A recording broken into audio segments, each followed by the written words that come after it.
صبح کی نماز کے بعد کسی سے ہم کلام ہونے سے پہلے اگر کوئی شخص 7 بار یہ دعا پڑھ لے، پھر اگر اس کو اس رات موت بھی آ جائے تو اللہ تعالیٰ اس کو آگ سے پناہ میں رکھے گا.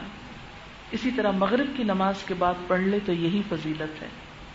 اللہم اجرنی من النار،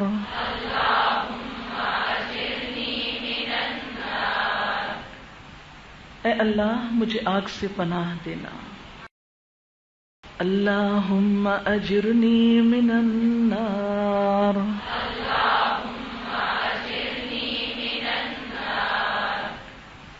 اے اللہ مجھے آگ سے پناہ دینا.